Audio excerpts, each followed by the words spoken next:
This doesn't. It's just gonna force me to do it this way. All right, fine. I'm trying to.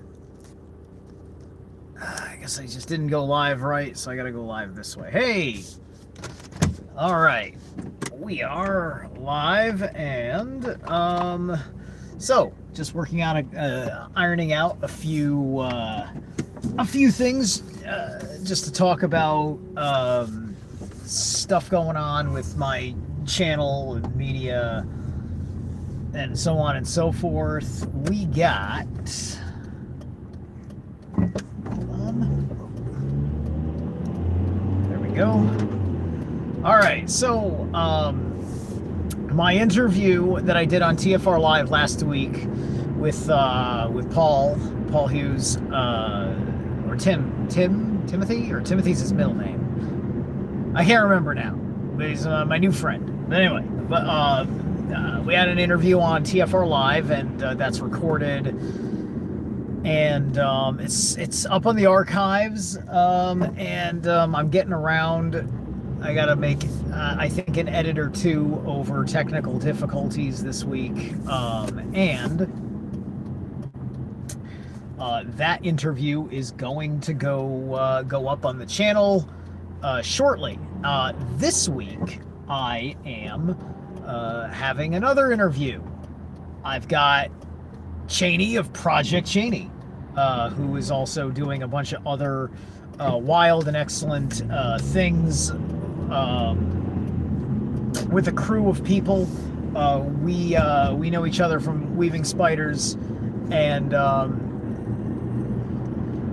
she's now making her own thing operate with a bunch of other friends, some of which you would know from the Spiders, and I think a bunch of other people. So she's making her own thingamajiggy. We're good friends, and so I'm gonna have her on, and we're gonna have a chin wag about stuff that's in her wheelhouse. So Project Cheney is very much like operating. It's having the socio-political, like, culture war kind of conversation, but also having the depth in that conversation, right? So it's not just talking about election type of stuff and things like that. Although I think there's going to be some pro-Trumpisms that I respect coming from her perspective. But she's not like she's great, right? So if you don't know Project Cheney, you'll get to know Project Cheney. In the meanwhile, I'm also working on establishing the best interviews they're going to be pre-recorded, I think, because their schedules are complicated and in different time zones. But I am working on a couple interviews. I think it's okay for me to say, because we've been friends on social media as a part of the occult and esoteric heathen movement. And we've got astrologer Fiona Edger, who is one of the best heathen Western astrologers that I know. She's fantastic because she's a very lunar-oriented astrologer. She knows, she operates from a lunar primacy in the regular transits of the week and of the month, if you will. And Tina Kemp, who is I believe she's a Strega witch. She's a witch, she's a rune caster, she's a heathen, obviously, a mom, absolute sweetheart of a human being. These are great people that I've had the pleasure of being in my social network, and there's a few other people I hope to as well, because all up in the orbit, Thomas Sheridan is up there. You know, it's like, you guys know how I rant and rave about certain things, right? And when I want to have certain people on, I'm not interested in talking about them because it's not my identity, it's not my personality, right? Thomas Sheridan is the kind of person who, you know, when he says things about, you know, flat earthers, it's like, well, I'm not a flat earther, but like, I'm like, eh. But at the same time, I'm just like, oh, but everything else, Thomas is so rocks and is on point. I mean, Jesus, I could talk to him about, like, you know, his Puzzling People book for a hot second, just because it was a little bit like my conversation, or the conversation I like. If you're listening to me and you're a fan of Bonanza Bear, Brandon Bonanza, shout out Brandon, he's my boy. I'm going to be on his channel again, not on the Oversharon show. We're going to do a solo interview, me and him. That is coming up next week. I think it's coming up like a 1:30 on like a Tuesday or something. It's Tuesday or Wednesday. I'm pretty sure it's Tuesday. As my day, as one of my days off before my vacation hits off next week.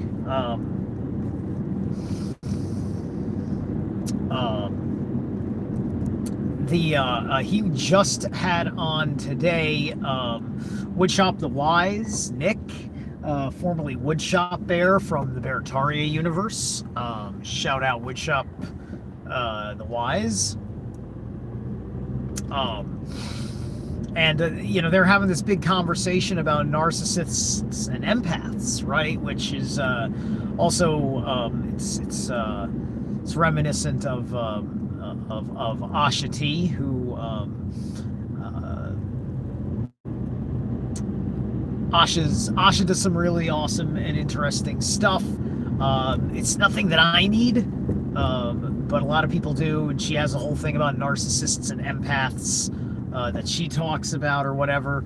And Thomas Sheridan's Puzzling People book is it's the same kind of vibes, because, you know, you look and you're being self-reflective, you know, about everything that you're hearing, and great that you're self-reflective. It's one of the things that takes out the qualifications of you being, quote, narcissist or a psychopath, right? They're very similar. And so listening to that conversation was very much like reading Puzzling People, as I'm sitting there and saying, oh my God, yeah, I've acted like this, I've acted like that, like habitually, and in some ways still do, but I'm pretty sure I'm not doing all the other horrible attributes that are also there, inherent in the problem. So I'm like, wow. You know, because for me, you know, it's just like, I swear to fucking God, like, my intentions are the real deal. It's not what these fucking narcissists are doing. And I'm not like this empath who is technically a dependent, right? It's like an emotional dependent. And, you know, like, to the point where I almost think like empath is kind of, is, you know, it's like, I think that that's just not right to me, right? That the empath gets titled as such. I think that we're titling the empath as such because we're coming across so many people that are emotionally damaged and in certain kinds of needs, and so they're doing emotional mirroring in their social dynamics. And I think that's part of what's going on, is the dynamics of the social mirroring of it all. And as an empath, that's never what I was doing. I was not doing social mirroring. It was just like like, like people were either being influential on my emotions, and then I learned to hold my emotions better, have the emotions I want to have, give them if they are meant to be given, or release them if I need to release them, right? And there's a nuance to whether that needs to be given, right? It's just like, because you've got to be a little bit empathic if you're going to be the energy in a room, if you're going to be the consciousness, the attention of a room or whatever, like, and all these different kinds of qualities. I think this is part of the reason why, like, if you look, Cancer and Leo, which is emotions and ego, are right next to each other. Cancer is the sign that rules emotions, it's thoughts and emotions, because it's the moon. And then Leo rules the personality, the sense of self, and living as the example of the personality, the sense of self, ends up influencing other people that are interested in being led. It's okay sometimes to be in a leadership role and sometimes not. You're not always in the role of a Jarl. Sometimes you're a Carl, right? Sometimes you're a thrall. It depends on what dynamic situations you're stepping into, right? These are all little fascinating lessons that can pop up that may be in the wheelhouse of future discussions with various people, so I'm trying to throw it out there. I'm trying to get various different people for my show, just because I'm more interested in doing my show every week if I've got somebody to play off of, and so that way I'm just not overwhelmed with coming up with 2 hours of straight content that is radio only, as opposed to on YouTube.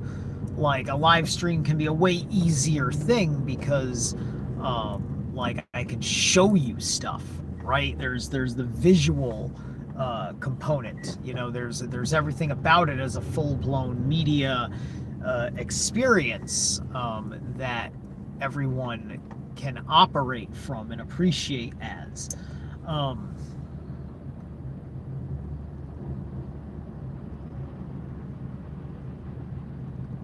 I certainly am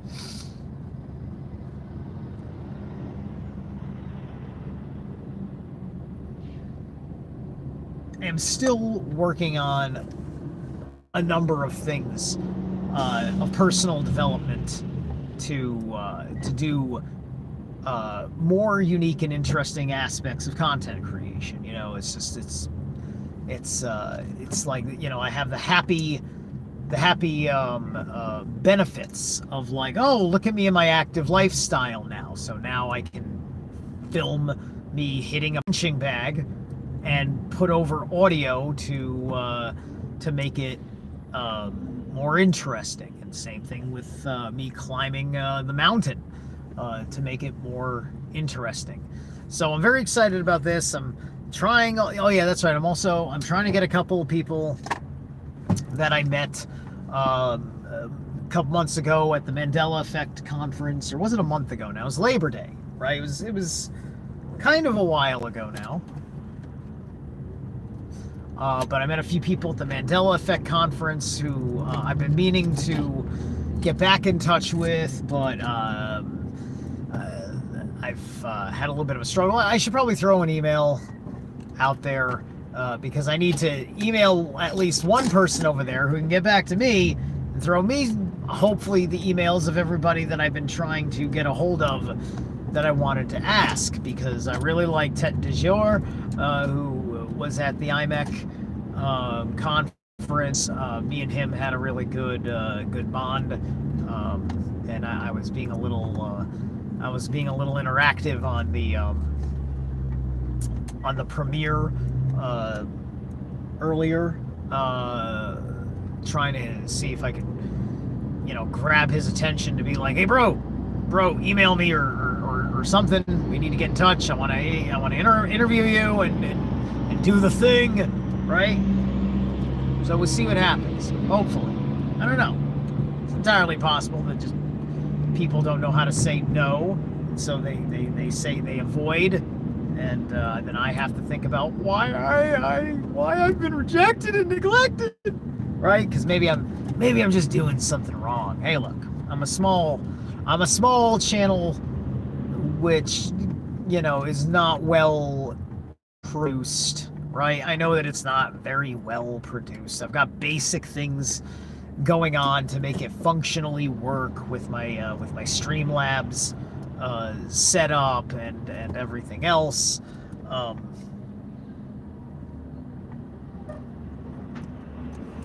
And in some respects, I'm sort of still acting like the YouTube of pre-2016, when now the game has changed significantly, where YouTube is not just some place to find all this dynamic, interesting stuff, right? And you can learn something from one guy and get a whole bunch of vitriol that you can get behind with another guy.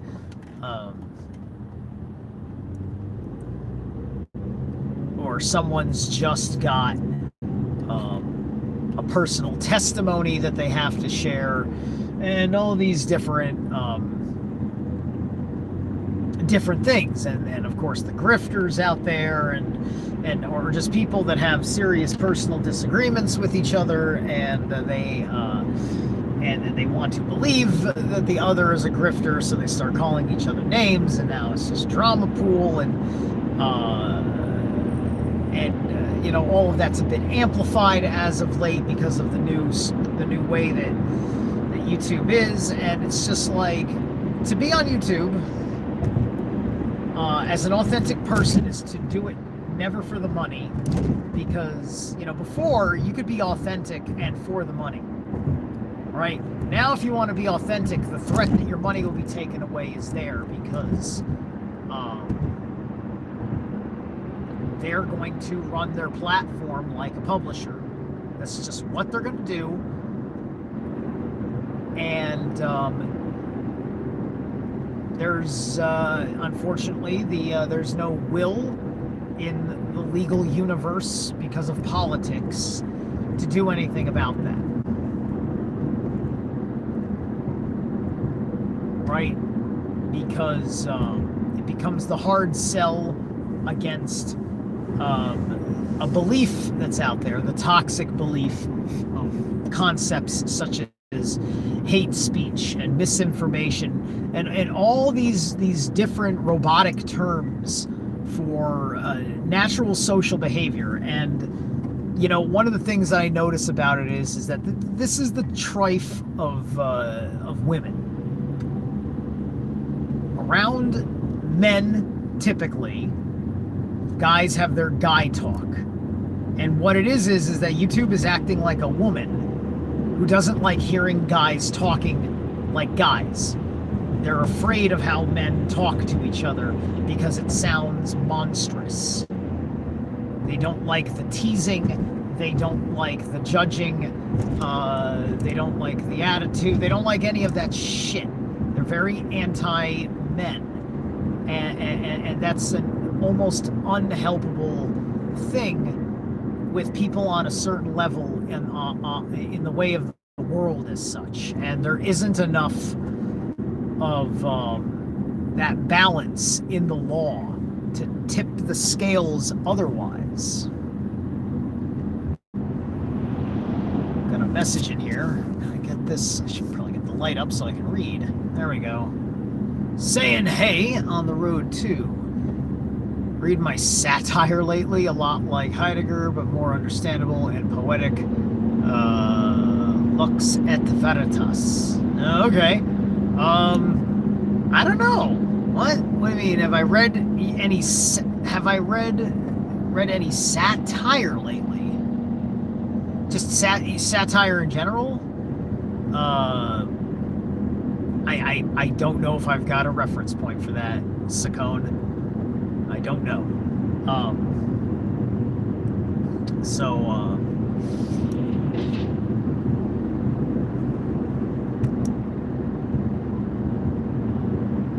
I don't even think much about satire as a content source. If it happens to be a content source, then great.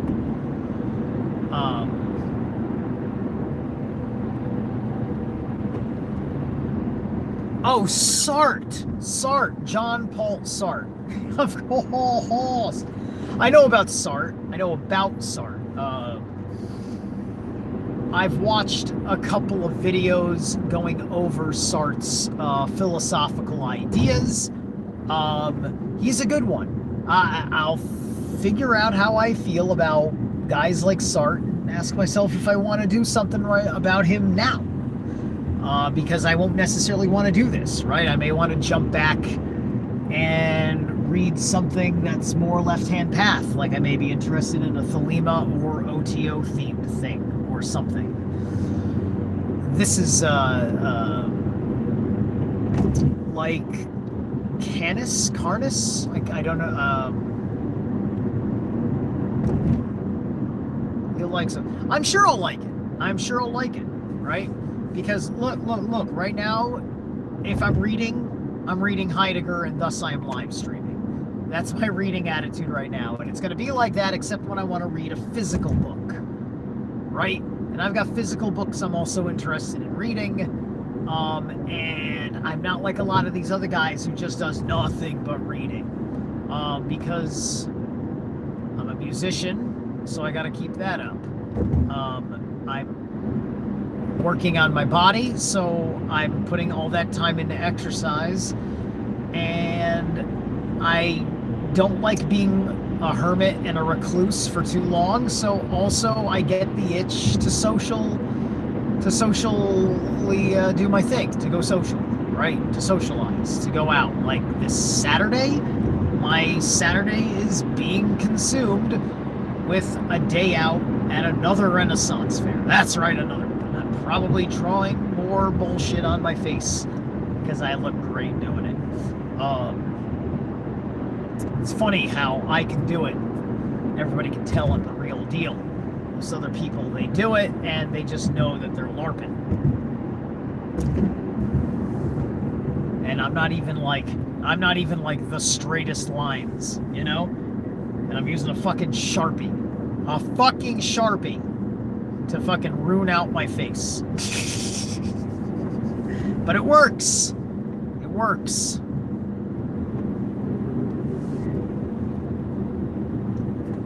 I'll eventually have everything I want and need to do everything right, but that's not happening.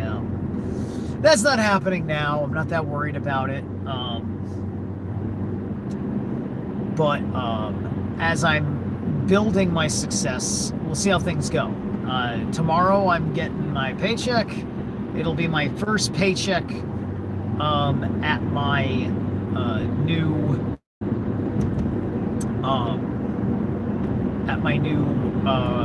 rate, because I got a raise like a week and a half, 2 weeks ago, and so that kicked in last week, and so this week is my first paycheck with the extra $1. Right? The extra $1 a month, or extra $1 an hour, excuse me. So that's all exciting. That's all fun stuff. Although this is all matrix shit, you know, in the job, and I'm allowing myself to enjoy things, it's also, you know, listen, at the end of the day, I did also kind of need this, because having struggles with discipline, hard work ethic, following certain instructions, so on and so forth. I had to deal with various overcomings of those issues on a personal level, right? And so this Matrix job serves me well for that. And so I'd rather have it while I'm straightening some shit out, because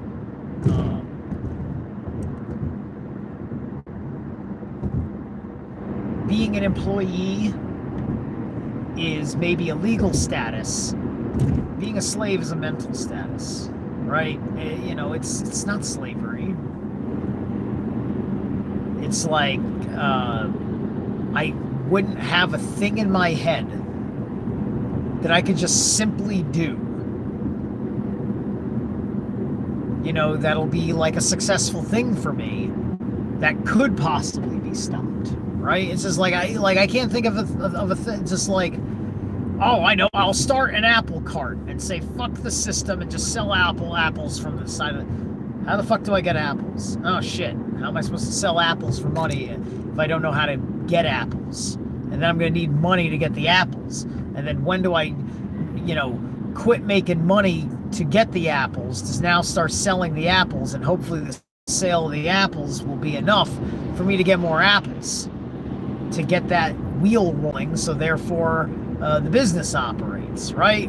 Because I'm making a company now, Zerolath's Apples. There we are. Sorry about that. It almost made me end the stream. I'm gonna end the stream pretty much now anyway. I just been going through the motions here. So I will catch you guys later. Please tune in 6 p.m. on TFRlive.com to see me on my show, Triogenesis, interviewing Project Cheney. I will catch you later.